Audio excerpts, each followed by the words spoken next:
God is good. And all the time. Ah, it's a blessing na tayo nakikita parati. Amen? Amen.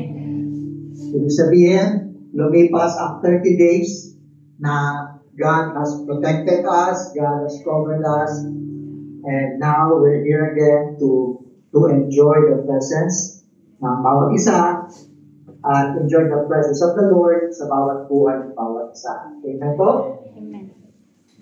So, are you ready? Amen. Ready. Alright. That's good. The praise and worship kanina mas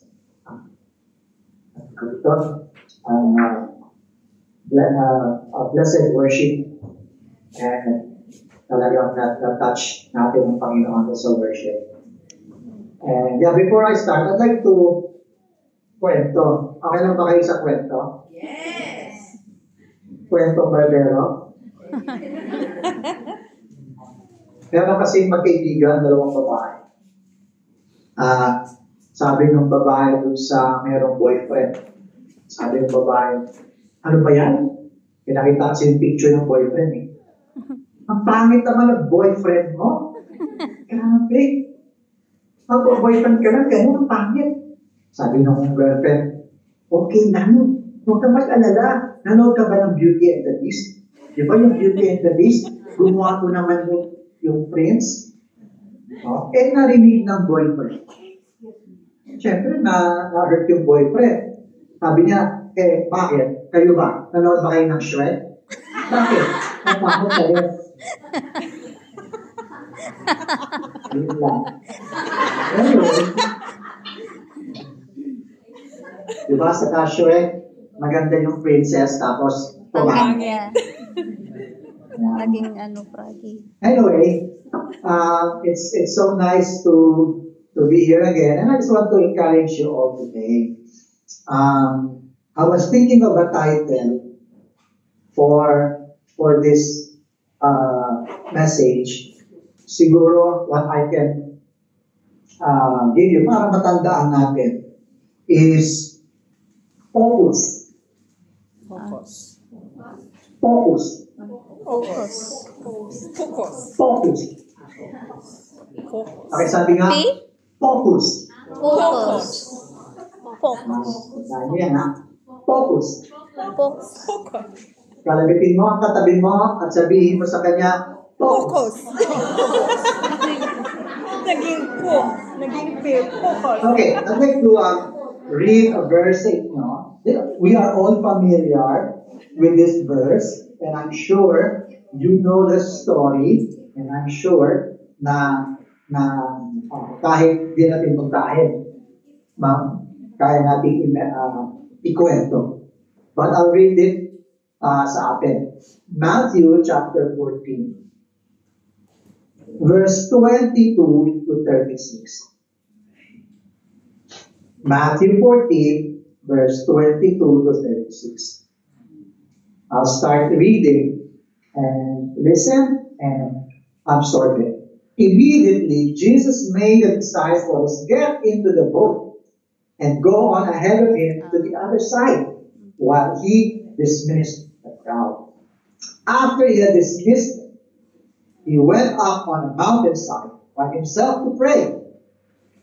Later, he was there alone, and the boat was already a considerable distance from land, buffeted by the waves because the wind was against it.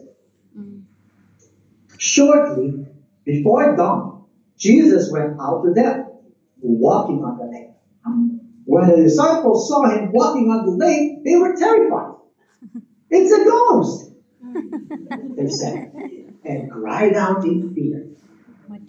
Lord, if it's you, Peter replied, tell me to come to you on the water.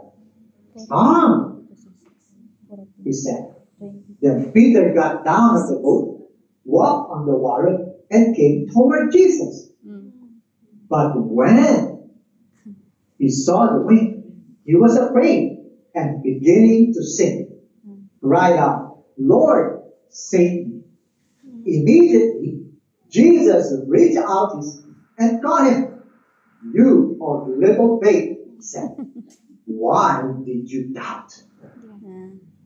And when they climbed into the boat, the wind died down. Then those who were in the boat worshipped him, saying, truly you are the Son of God.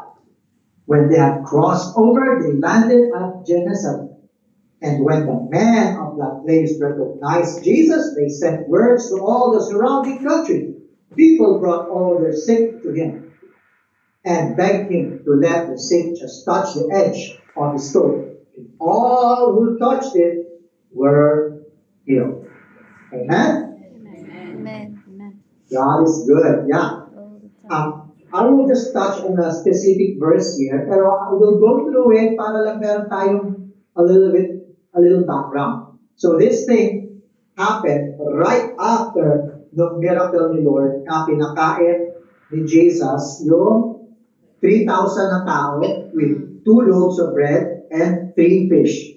Amen? Amen. Amen. Ilan yung tao? Antok.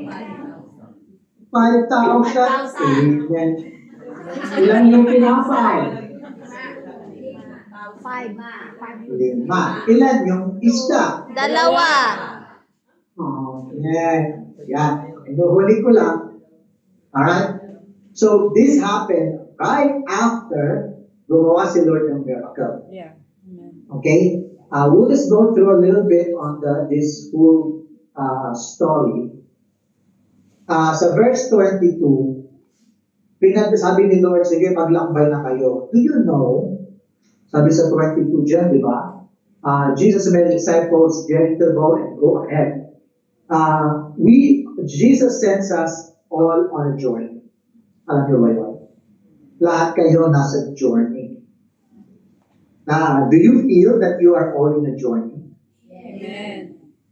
Do you know ang feeling kapag ikaw ay nasa journey? Especially kung hindi ikaw ang driver. If you are not the driver and you don't know really where you're going, sometimes you will enjoy the sightseeing but still you don't know where you're going.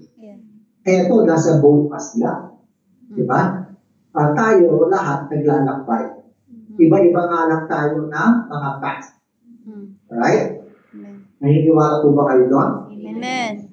Sabihin mo nga sa katabi mo, kapatid, you're on a journey. You're a journey. Okay? Na-enjoy niyo ba ang journey ng buhay niyo? Amen. Yeah, Of course. With challenge or no challenge? Challenge. No. With trials or no trials? Amen. Yeah, you got to enjoy the journey kasi ang oras hindi na babalik. Alright? So whatever passes through your life, enjoy it. Because I believe God has a purpose. Alright? And then, sa verse 24, ano nangyari sa verse 24? Tututuloy natin. And the boat was already a considerable distance from the land, buffeted by the waves because the wind was against it. You know, sa gitna ng ating journey, kung kailan pa malayo yung bangka sa lupa, at kung kailan si Jesus hindi sumama sa kanila, nandun siya sa mountainside to pray. Doon pa nangyari yung bagyo.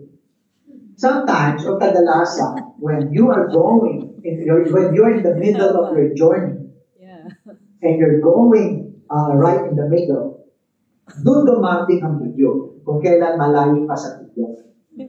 Diba? Yung feeling mo parang, ano ba yan? Kung kailan malayo yung lupa, kailan wala si Jesus sa buhay natin, kasama natin, doon dumating yung bagyo. Pag dumating ang mga challenge sa buhay natin, feeling natin, malayo tayo sa sakit. Nararamdaman nyo ba yun pag may mga struggles sa buhay? Sino yung dumadaan sa mga struggles, mga challenges? Pakitasan ko. Amen. Kita po kayo. Diba? So, di ba, in the middle of the challenge, parang feeling mo, yung unang initial reaction mo, o nararamdaman mo, parang ang layo naman ng saklolo sa akin. Parang feeling mo, hindi mo kasama si Jesus minsan, kasi parang Bakit yung question na, bakit nangyayari sa akin? Diba? Sometimes there's a matching cry of death. Diba? Ganon talaga yun. But, ang realidad is, hindi. Akala mo lang. Pero ang totoo, si Jesus kasama mo. Amen. Okay? Amen. So, we think only na parang malayo tayo sa glory going through that challenge. Pero, okay. Alright, so verse 23, sabi, so but si Jesus nagpunta sa mountainside to pray. Do you know na kahit feeling mo wala si Jesus sa tabi mo, nakikita ka ni Jesus, Amen. alam ni Lord ang nangyayari sa iyo. Amen. Feeling mo lang. Kasi pag ikaw ay nasa stress mode, parang feeling mo mag-isa ka. Yeah. Pero hindi ka mag-isa. Amen. Sabihin mo sa katabi mo, hindi ka mag-isa. Hindi ka mag-isa. Hindi ka mag-isa. Para maalala niyo, like mo ng konting kakay, hindi ka mag-isa. Hindi ka mag-isa. Ayun, natin yung mata niya. Hindi ka mag-isa. Right? Now, we should know that. We should know that hindi ka mag-isa. Dapat alam mo na ang Lord ay parating nandyan handa ang sakluluhan kahit mo mag-imposible. Why? Before this event, it was the feeding of the 5,000. Amen. Tell me right now, lahat ng dumadaan sa struggle, yung mga nakaraang linggo, nakaraang buwan, wala bang ginawang miracle ng God sa buhay mo? Amen. Marami. No, sabihin mo sa katabi mo, may ginawang miracle ang Lord sa iyo. Ay, ginawa ni Lord. Best actor na ngayon na. Minsan kasi para magtanda, kailangan medyo...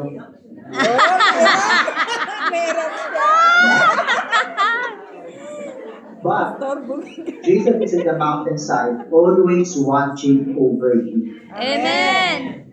Yeah. No matter how you feel, na parang tatawag na yung bangkang sinasaktan tuloy, sinasakyan mo, di ba? Parang kang malulunod na, para bang itatapong ka na ng malakas na alon, ng malakas na hangin, but Jesus knows what's happening in your life. Amen. Kahit walang nakakakita, alam ni Lord ang nangyayari sa iyo. Alam ni Lord ang ginagawa mo. Amen. Sabihin mo sa katabi mo, alam ni Lord ang ginagawa mo. Alam ni Lord ang ginagawa mo. Alam ni Lord ang ginagawa mo.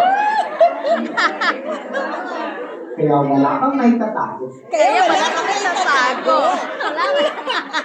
Diba? Wala So, may tatago. alam ni Lord yan. Alright? So verse 25, ito na maganda. In the midst of the storm, Jesus came out walking on water towards them. Diba? In the middle of your challenges na nangyayari sa buhay, hindi mo alam, si Jesus naglalakad papunta sa iyo. Hindi lang nakikita ka niya, siya pa ay naglalakad papunta sa iyo. Amen. Don't you feel comforted na rin yan? Alright? Ngayon, it's up to you kung ano ang nakikita mo. Si Jesus o yung nangyayaring disturbance sa paligid. Yeah. But we can only really feel Jesus if you choose to see Jesus walking. Amen. Diba? If you choose to see Jesus walking. If you choose to believe that Jesus is watching over you. Amen. Ano man ang pinalagyan mo, ano man ang mga kinakatakutan mo, ano man ang sinasabi mo sa sarili mo ng mga negatibo, the truth and the reality is, Jesus is on top of the mountainside watching over you, and He is walking towards you in time Amen. for your help. Amen. Amen? Amen. Kaya sabi ni Lord, huwag kayong matakot. Ako to, sa verse 27, di ba? Ako to, huwag kayong matakot. So now, this is where I want to really focus on. Okay? Now, we have to take a closer look here. So verse 28. Ito yung sitwasyon. So nakita na ni Peter. Remember, pag tayo dumadaan in our daily life, especially at tayo dumagal sa mga struggles and challenges, gayahin natin si Peter sa part na to. Nung nakita niya si Jesus, tama? Yeah. Alright? Kasi pag ikaw nakatingin sa paligid, hindi mo makikita si Jesus. So, ibig sabihin, sa panahon na kailangan mo ang Lord, dapat hinahanap mo siya. Amen? Amen. Tanungin mo ang katabi mo, hinahanap mo ba si Lord? Hinahanap mo ba si Lord? Hinahanap mo ba si Lord? Okay?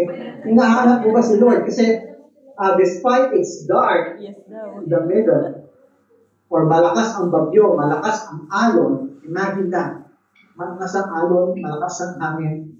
Pwede kang tumingin sa bangkado kung kamusta na nangyayari. Pwede kang tumingin sa alon, pwede mong tignan yung paligid, baka mabangga. But then they saw Jesus walking. That means they were looking for help and they saw Jesus.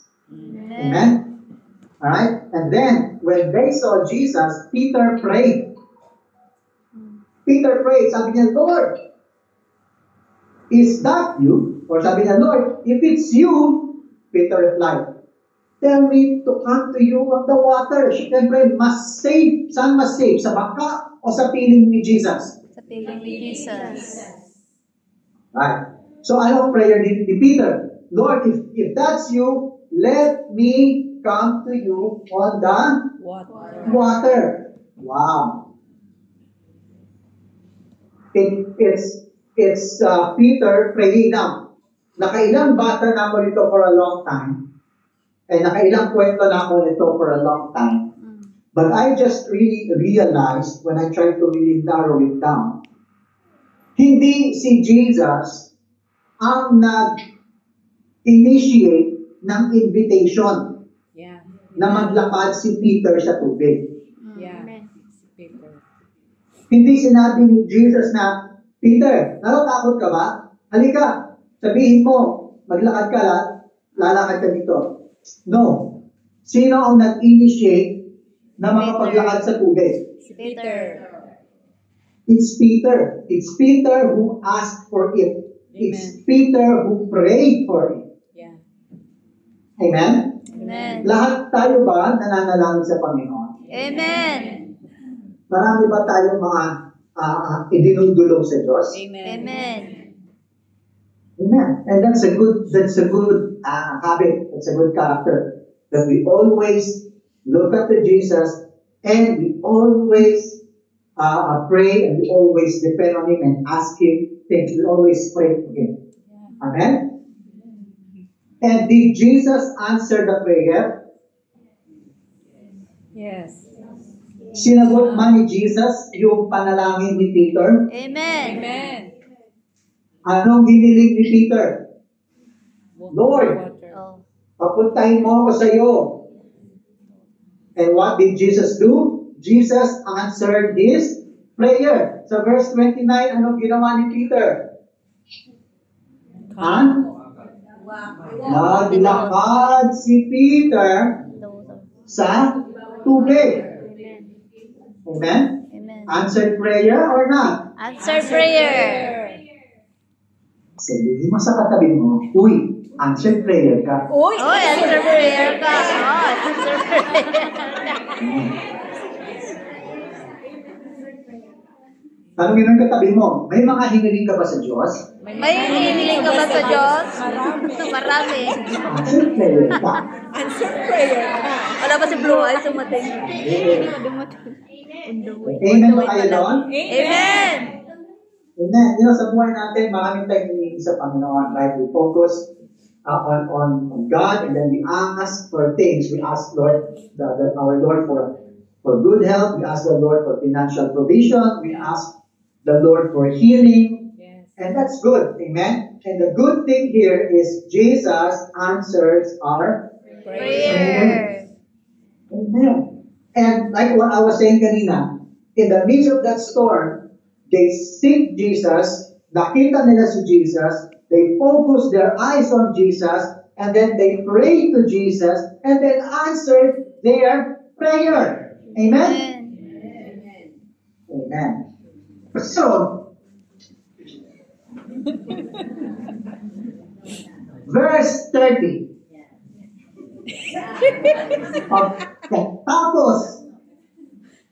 Pagkatapos ibigay ni Lord ang panalangin ni Pedro, Nag-doubt.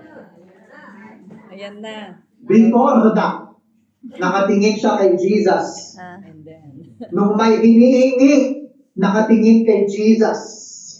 Nung may pinagpe-pray, nakafocus kay Jesus. nung Pero, nasagot, nung binigay na ni Jesus wala na. ang kanyang mga hinihingi, hindi na siya tumingin kay Jesus. Yeah. Amen. Yes. Tumingin na siya sa dagat, sa alon, sa hangin. Yeah. Sounds familiar? Yeah. Amen. This time, huwag mong tanungin ang katabi mo. Tanungin mo ang sarili Sarili mo. mo. Sounds familiar? It sounds familiar. Yes. Nakatingin ka kay Lord kung may hinihingi ka. Pero nang binigay na sa'yo, hindi ka na nakatingin.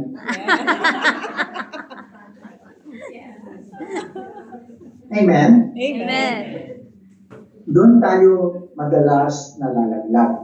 Because Amen. after nating mag-pray, magtingin kay Lord, pagkatapos ibigay ng Lord ang hinihingi mo, nawawala na ang paningin natin sa ating Panginoon. That's right. Amen. Are we guilty of that? Amen. Amen. Yeah. Yes. You know what I want to, kaya sabi sa inyo, I want you to remember the word again, focus. Focus. Nawawala ang ating focus kay God Focus. kapag sinagot na ang ating mga panalangin. Yeah. Amen. Yes. Nalilimutan na natin yung nag-provide, yung nagbigay, pagkatapos natin makuha yung gusto. Amen? You know, I want to say something here. A lot of people, we always pray. But sometimes we forget about the one who answers our prayer. Yeah. Amen. A lot of people say that there is power in prayer. Yeah. Tama? But I don't believe that. I don't believe there's power in prayer. What I believe is the power in God who answers our prayer. Amen. Sometimes we forget God. We forget Jesus who answers our prayer. Sabi sa John 14:14, you may ask me for anything in my name, and I will do it. Amen. Yeah. Amen? It's your faith, but the finality of it, it's Jesus who decides to answer your prayer. Amen? Many people cry sa panalangin ba? Umiiyak, nagiging emosyonal, pero sometimes you will notice, hindi naman kumikilos ang kalangitan, hindi naman kumikilos ang heaven. Yeah. Tama? Mm-hmm. Because it is not about the cry. Yes. It is not about the crying you did while you were praying. Yeah. Amen. But it's about the God who has decided to answer your prayers. Amen. Amen? We have to remember, it is a privilege when God commits to respond to your prayers. Amen. Yes. Sometimes we disconnect to the source after we get what we want. Yeah. Yeah. Akala natin, di ba sabi ni Lord, si Jesus, we have a commitment from God which says sa Psalms 91:15, if you call on me, I will answer. Sino ang sumasagot? Jesus. God. Si God. Sometimes we think prayer is like a magic wand Yeah. na kaya natin pilipitin. Pwerasahin ang God sa mga gusto natin. Mm-hmm. No. No, it's not. Prayer is about who will do it. Prayer is about who does the miracle. Amen. And it is God. Yeah. That's why it's important that we focus on God. Amen. We keep our eyes onto God. Pag binigay na sa iyo yung hinihingi mo, Please, don't be like Peter on that later part of the verse. Mm. Now we choose not to look at Jesus anymore. We look at what we have. We look at the surroundings. Because you might not experience yung biglang lubog. But in due time, as the time goes by that you remove your eyes unto Jesus, you remove your focus unto Jesus, lulubog at lulubog ka. Naunawa ko ba natin? Amen. So, gagawin niyo ba si Peter sa later part ng verse niyo? No. No. Let's focus on Jesus. Amen. Amen? Kayo po ba ay handaan ang mag-focus kay Jesus kahit maalon? Amen. Handaan ba kayo mag-focus kay Jesus kahit malakas ang hangin? Amen. Diba? Sabihin ng iba, malakas ang hangin, maraming mayabang sa paligid ko eh. But my point here is, mga kapatid, do not remove your eyes to the source. Amen. Amen. No matter how scary it is, or no matter how nice yung bigay sa iyo na, do not remove your eyes sa source. Amen. You stay and keep your eyes and your heart and your mind focused. Amen. Can you poke your seatmate and say, focus? Focus. Focus. Focus. And then poke yourself Ay, and say, focus. Focus. isi ka. Ay, focus. Focus on the source. Focus on God. Focus on Jesus. Amen. And you know, sabi ko nga, hindi natin nalaman ang ending story or ending of the other side of the story kung nakalakad si Peter sa tubig at nakarating siya sa tabi ni Jesus. Mm. We'll never know that story anymore because it didn't happen. Pero what if, sabi kasi ni Jesus, you can do greater things. Diba? Alam niyo yung synergy.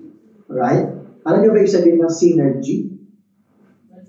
Synergy, halimbawa, ang isang kabayo kayang maghila ng 500 kilos. So pag dagdag ka ng isa pang kabayo, magkano kaya niyang hilahin? 1,000? 1,000. Yun ang akala natin. Yeah. But synergy means, kung ang isang kabayo kaya maghila ng 500 kilograms, pag dalawang kabayo na, it can carry more than 1,000. Oh. Kasi iba yung joint force. Oh, okay. Yes. Gets po ba natin? Amen. So, ibig sabihin, what if hindi nawala ang focus ni Peter kay Jesus?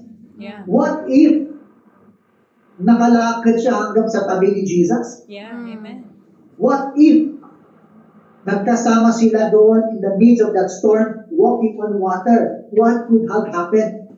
Yes. Maybe something greater. Maybe Amen. something miraculous pa. Amen. Amen? But you'll never know the story. Mm. But do you want to know the story?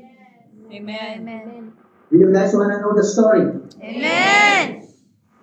Then when you walk on water, keep your eyes unto Jesus now. Amen. Amen. You will know the story. Amen. You will be like David. You're small, but you can beat the Goliath. Yeah. Amen? We will be like Israel. A small country, but a very tough one. Mm. Amen? Amen. Kaya, mga kapatid, again, I encourage you, stay focused and keep our hearts and our mind attached kay God. And no matter what, don't remove your attention, your focus to Jesus. Okay ba? Amen. God is good. All the time. And all the time. God is good. Alright. And yeah, I hope you are all encouraged. And let's practice what we have heard. Okay? And then, sa susunod na pagkikita natin, looking forward sa mga testimonies natin. Amen. God bless. And I love you all. Love your family. Mom, Dad, Gabi, Dad, Hagi, kapatid, brothers and sisters. Everybody. Si Jai. Love you all. Bye, Pastor.